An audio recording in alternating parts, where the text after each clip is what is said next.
खुदाम यसु मसीह के जिंदा जलाली और पुरफजल नाम में मेरी तरफ से आप सबको सलाम। मेरा नाम राहल फैसल है और मैं आपके सामने दूसरा कलमा शिफायत का कलमा बयान करूंगी। जैसा कि आपने पहला कलमा ट्रस्ट एट जीसस की आईडी पर देखा है, अब मैं आपके सामने दूसरा कलमा बयान करूंगी। मेरा ईमान है कि खुदावंद आपको इस कलमे के वसीला से बरकत देगा। मेरे साथ खोलिए लूका की अंजील, उसका 23 बाब और 39 आयत। फिर जो बदकार सलीब पर लटकाए गए थे उनमें से एक उसे यूं ताना देने लगा कि क्या तू मसीह नहीं, तू अपने आप को और हमको बचा।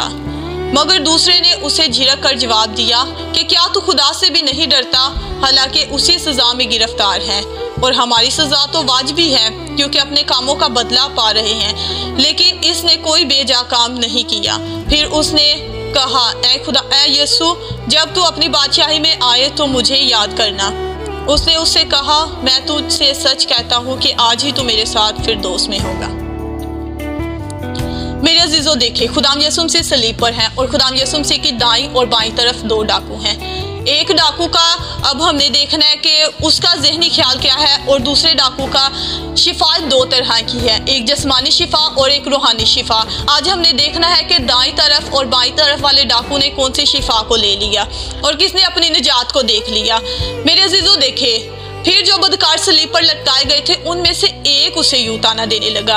उनमें से जो एक है ना, वो खुदाम यसु मसीह को ताना देने लगा कि तू खुद भी बच और मुझे भी बचा। मेरे अजीजों, देखिए खुदाम यसु मसीह जिसके पास जिंदगी और मौत का इख्तियार था, खुदाम यसु मसीह सलीब पर इसलिए चढ़ गए ताकि हमारा और बाप का मेल मिलाप करा सके। वो दरमियानी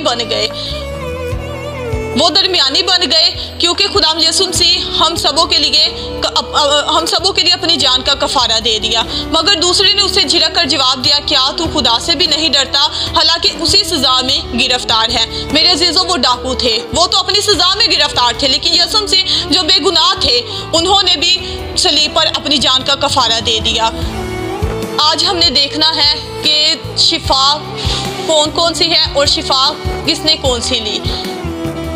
अगर हम देखें तो खुदाम यसु मसीह ने बाइबल में बहुत से लोगों को जिस्मानी शिफा दी, अंधों को आंखें दी, लंगड़ों को चलाया, मुर्दों को जिंदा किया। मेरे अजीजों, जो खुदा मुर्दों को जिंदा कर सकता है, आज वो सलीब पर हम सबों की खातिर कुर्बान होने को है।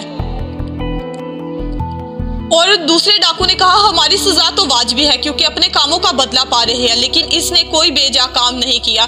फिर उसने कहा, ऐ यीशु, जब तू अपनी बादशाही में आए तो मुझे याद करना। मेरे अजीजों, देखे आज हमारी जिंदगी में भी इसी तरह के तानाजनी है। हम कलाम को पढ़ते हैं, सुनते हैं, लेकिन उस पर अमल नहीं करते। हम खुदावत से यही गिला शिकवा करते हैं, खुदावत तूने हमें ये नहीं दिया है, खुदावत तूने हमारे लिए ये नहीं किया, अगर तू हमारे लिए ये करेगा तो हम ये तेरे लिए करेंगे। उसी तरह ये पहले डाकू का भी यही हाल है कि वो खुदाम यसु मसीह के साथ इसी तरह तानाजनी कर रहे हैं। लेकिन दूसरे डाकू का ईमान देखे, उसने अपनी निजात को देख लिया। उसने देख लिया कि खुदाम यसु मसीह ही वो निजात है जो मुझे निजात दहिंदा है, जो मुझे निजात दे सकता है। खुदाम यसु मसीह की तरफ से ही शिफा मुझे मिल सकती है। उसने जिस्मानी शिफा को नहीं लेना चाहा, उसने रूहानी शिफा ले ली, अपने बदन की शिफा ले ली। मेरे अजीजों, उसने ये नहीं कहा कि ऐ खुदावत तू मुझे बचा, बल्कि उसने ये कहा कि ऐ खुदावत, जब तू अपनी बादशाही में आए तो याद करना। तो देखे खुदाम यसु मसीह ने क्या ही खूब अल्फाज उसके लिए कहे। उसने कहा कि मैं तुझसे सच कहता हूं कि आज ही तू मेरे साथ फिरदौस में होगा। मेरे अजीजों, अगर आज आप निजात लेना चाहते हैं, आज अगर आप चाहते हैं कि हम खुदावत की बादशाही में जाएं, तो ये मत सोचें कि हम खुदावत से ये चीज ले लें, ये गाड़ियां, ये बंगले, ये अच्छा रहन सहन, ये अच्छे घर हमें निजात नहीं दे सकते। निजात सिर्फ खुदावत यीशु मसीह हमें दे सकते हैं। देखिए, इस डाकू ने ना तो बपतिस्मा लिया था, ना ही इसने खुदावत के मौजूदात को अपनी जिंदगी में देखा था, लेकिन फिर भी ये खुदावत की कुदरत से वाकिफ हो गया, खुदावत के मौजूदात से उस वक्त वाकिफ हो गया। इसने फरदौस के दरवाजे को खुद अपने लिए खुलवा लिया। मेरे अजीजों, अगर आज आप चाहते हैं कि हमारे लिए भी फरदौस के जन्नत के दरवाजे खुल जाए, तो खुदावंद को जानना शुरू कर दे, रोजे रखना शुरू कर दे, दुआ करना शुरू कर दे, ताकि हम भी इस डाकू की तरह निजात पा सके। आज अगर खुदावंद आपको बरकत देना चाहता है, मेरे अजीजों, देखें खुदावंद यसु मसीह ने सलीब पर भी हमारे लिए दोनों बाजू इस तरह खोल के रखे हैं, ताकि ऐ मेरी बेटी, ऐ मेरे बेटे, आ और मेरे गले से लग जा। वो हमें सलीब पर भी बुला रहा है। उसने सलीब पर भी माफी का, निजात का पैगाम दिया।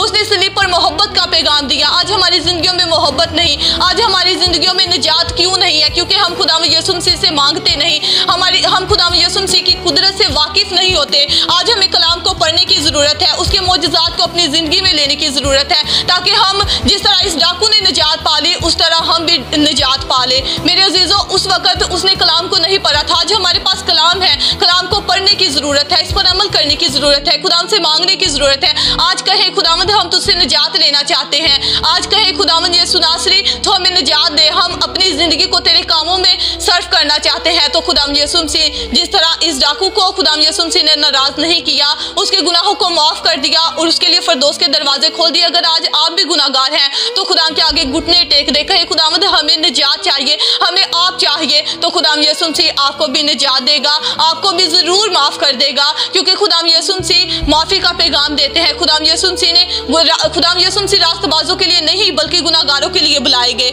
और खुदावंद यीशु मसीह गुनाहगारों को मारने का भी इख्तियार रखते हैं। आज मेरे अजीजों, जिस तरह इस डाकू ने निजात पा ली, अगर आप सब भी निजात पाना चाहते हैं तो अपनी ज़िंदगी को ऐशो इशरत की ज़िंदगी ना बनाए, अपनी ज़िंदगी को खुदावंद के कामों की तरफ ले आए। आप खुदावंद के कलाम को पढ़ना शुरू कर दें, ये जानना शुरू कर दें कि खुदावंद ने हमारे लिए क्या कुछ नहीं किया। जब हम ये जानना शुरू कर देंगे तो खुदावंद यीशु मसीह हमें निजात देना शुरू कर देंगे, खुदावंद यीशु मसीह हमारी ज़िंदगी को बदलना शुरू कर देंगे। जब हमारी ज़िंदगी बदल जाएगी तो मेरे अजीज़ों हम सबको निजात मिल जाएगी, हम सबको शिफा मिल जाएगी। आज जिस्मानी शिफा की दौड़ में ना रहे, आज अपनी रूहानी शिफा को लेने की कोशिश करें। जब आप रूहानी शिफा ले लेंगे तो आपकी जिस्मानी कमजोरियां भी जाती रहेंगी। इस डाकू ने जिस्मानी शिफा की कोशिश नहीं की, इस डाकू ने रूहानी शिफा को लेने की कोशिश की और उसे रूहानी शिफा मिल गई। मेरे अजीजों, वो मौत के मुंह में थे उस वक़्त वो डाकू, और उसने कोई ऐसी डिमांड खुदावंद यीशु मसीह से नहीं की। उसने ये डिमांड की कि ए खुदावंद, जब तू अपनी बादशाही में आए तो मुझे याद करना। तो देखिए खुदावंद यीशु मसीह ने कहा कि आज ही तो मेरे साथ फिरदौस में होगा।